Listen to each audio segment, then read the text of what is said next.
I'm pretty happy for him just on that personal level. I think he's really worked hard, and I think he deserves it. Yeah, oh yeah, thanks so much. どうもこんにちは、コータローです。今日はね、もう渡辺選手にインタビューすることを目標にしているこのチャンネルですが、それと同時に番記者の方とか、ラプターズに関係することにインタビューすることも目標としています。そしてついに今回、渡辺選手を開幕前からトロントの地元の記者の中で一番取り上げてくれていたウィリアムルーさんにインタビューすることができました。これはもう本当嬉しすぎて、もうただでさえ話せない英語がもっと話せなくなりました。もう心臓バクバクで口から心臓が出てきそうでしたね。ウィリアム・ルーさんは yahoo スポーツカナダの方で、ラプターズの試合後には毎試合の感想などをチャンネル内で話していたり、ツイッターでもすごく有益な情報をツイートしてくれている方ですね。過去には渡辺選手に独占インタビューなんかも行っております。そんな渡辺選手を熱烈に応援してくれているルーさんとのインタビューが実現できたのも、いつも動画を見てくれていいねやチャンネル登録をしてくれている皆さんのおかげです。本当にありがとうございます。それでは早速見てください。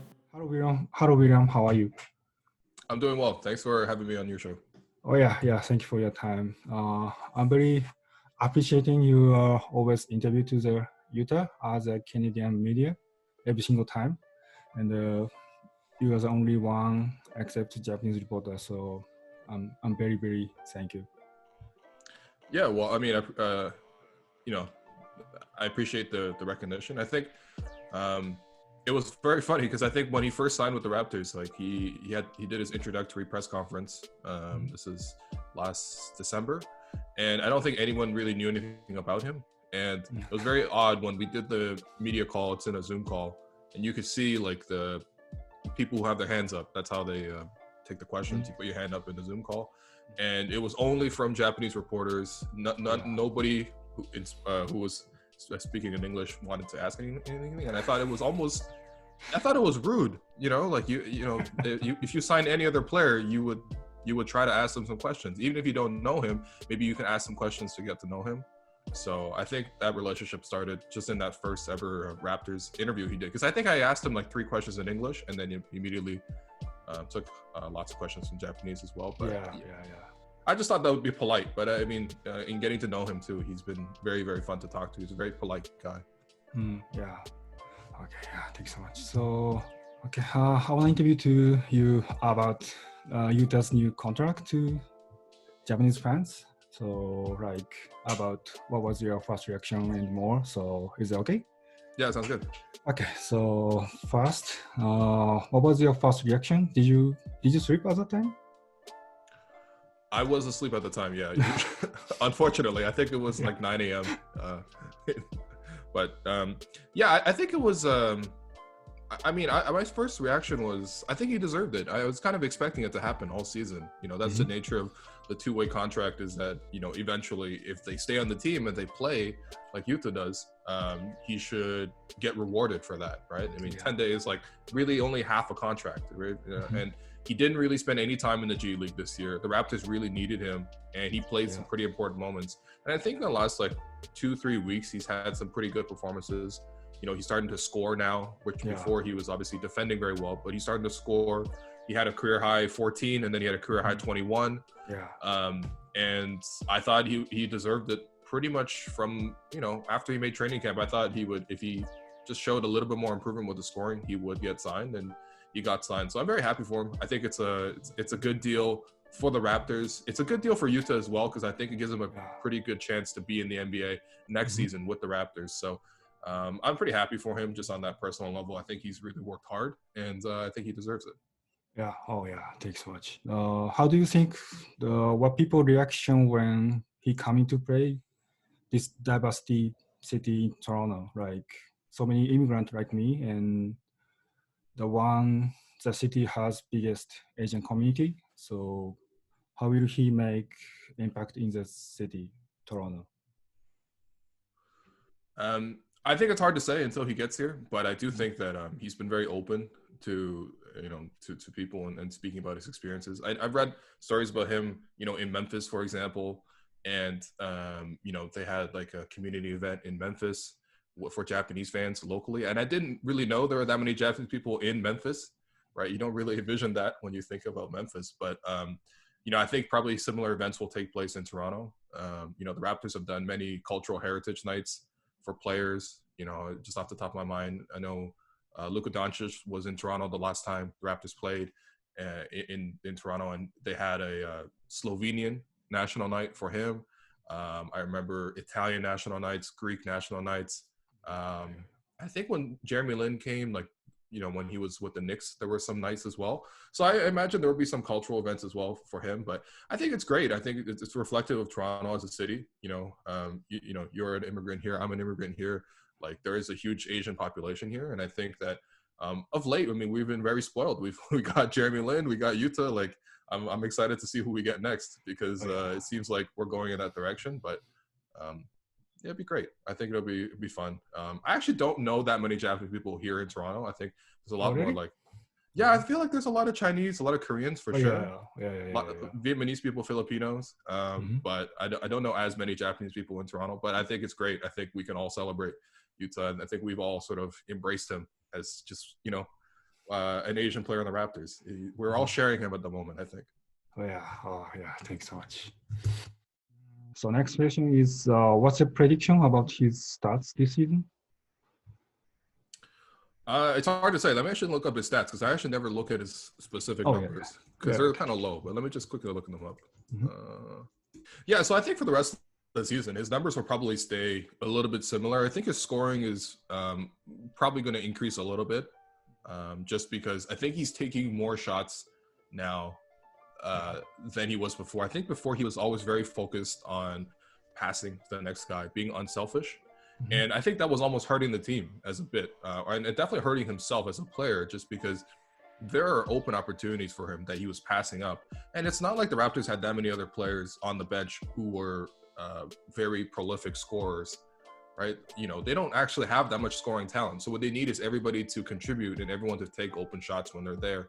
And I think Yuta has shown a skill set from the beginning of the season that he can score. Now, I don't think he's going to score 20 points per game and be like James Harden or anything, but I do think that he can give you a reliable 8 points off the bench every single night just by running hard in transition, by taking and making open corner threes. Even, he started to make threes at the top of the floor as well now. And he has skills where he can drive inside and can finish, especially if teams start closing out on him very hard. He has the skill to dribble by the guy and get to the basket. And at that point, he's 6'9". He's got pretty good touch, especially if he's using his left hand. He should be able to score a little bit more. So my prediction is probably, let's say for the rest of the season, from this point onwards, probably 7 or 8 points per game and 4 rebounds. How about assist? 2 assists, 3 assists? He doesn't have the ball that much, so I don't think that it's hard to get assists without having the ball all the time. But I would say probably 2 assists. Doesn't seem out of the question for him. Okay, thank you. Are you coming to watch Olympic game this summer in Tokyo? I would very much like to. I would really like to do that. I think Yahoo had originally had a plan to send some people to the Olympics. This was before the pandemic happened, and then I think since then we'd have to reevaluate. To be honest, Canada will need to make the Olympics first. They need to qualify for the Olympics first, and in order to do that, they need to win a tournament in Canada in late June, win 4 straight games, and then they can go. And then I'd be very excited to go. I've always wanted to go to Tokyo to visit, and that would be a great opportunity. Okay, have you ever been to Tokyo? No, I've never been to Japan. My cousin went to school in Japan. I forget which city. And so she's told me some stories about living in Japan. I'm from China, so we're next door neighbors. Maybe not the most friendly neighbors, but we are still neighbors. And I've always wanted to go to Japan, Korea, Vietnam, all sorts of places in Asia. I would really like to go all over. Oh, okay. So the next question is, you used to call him rice cooker, but I made his new nickname called Wasabi P, like Pascal's Spicy P. So what do you think, Wasabi P?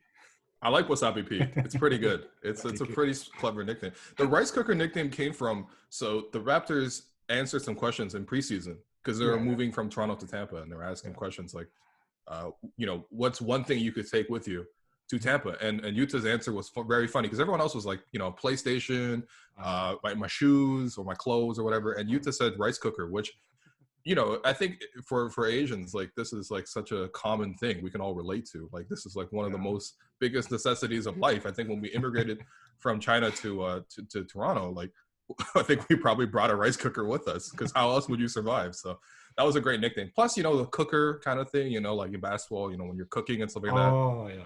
So it made sense, the rice cooker, but I haven't used that one in a while. But wasabi pea is very, very good. I like that one. That's very clever. Okay. Yeah. Please call him wasabi pea and make it popular. Okay. I will try. Thank you. Yeah. Thank you. Okay. Final question is actually not about Yutas, but some people want to work at like basketball industry and NBA, and you are working at a Raptors reporter who is not from North American, and your job is dream job. So can I get some advice for people who want to work like you? Yeah, I think the biggest thing is whether you end up going to school for it, like journalism school, or sort of study it in some sort of background. Like the most important thing is to sort of start, producing content, and I think, it'll benefit you in multiple ways. I think number one, it'll first off, most of the tools are available to you sort of even without going to school. Like if you want to write about the team, there's free blogging websites. If you want to make videos, you can start making videos on YouTube. The tools are pretty accessible. If you just want to write on social media, you can do that as well. You can create an account and sort of build an audience that way.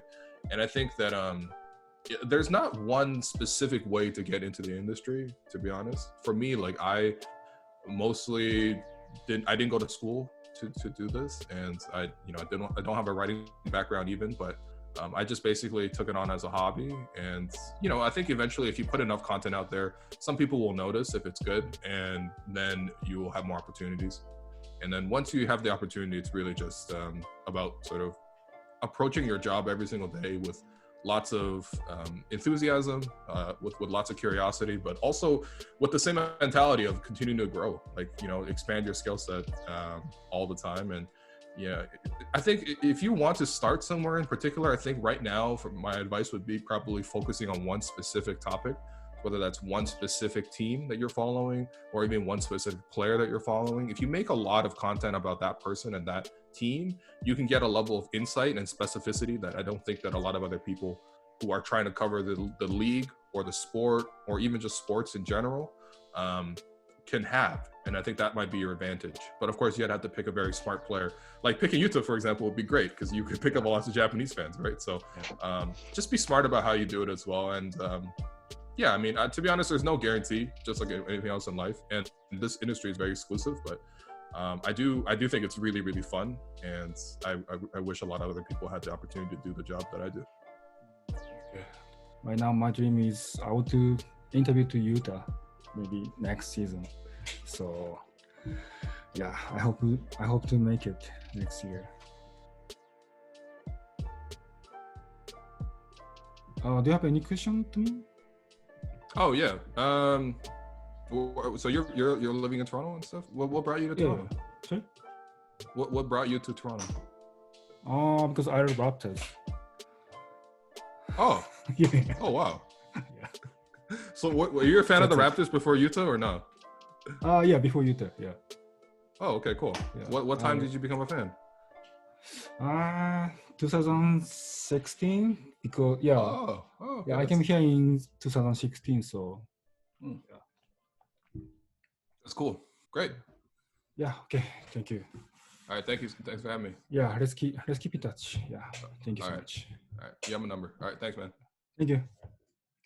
以上いかがだったでしょうか。いやもう本当に結構急に今回決まったんですよね。もう数時間後に始めましょうかみたいな感じになったんですけど、それからずっともうその数時間心臓バクバクでしたが、実現できて本当に良かったです。渡邊選手の契約を本当に喜んでくれてるっていうのと応援してるのが伝わって本当に話せて良かったなと思います。個人的にはバスケ関係 NBA で働きたいと思っている人へのアドバイスも参考になってくれたら嬉しいです。冒頭でも話したんですけど、今回これを実現できたのはチャンネルをサポートしてくれくれている皆さんのおかげです。この調子でいつか渡辺選手はラプターズに取材に行きたいと思うので、いいねとかチャンネル登録といった形でサポートをいただけると嬉しいです。今回これでルーさんとはウィリアムとは連絡先も交換しましたし、また何かあれば話を聞きに行きたいなと思っています。それでは本日は見ていただいてありがとうございます。また次の動画で会いましょう。See ya。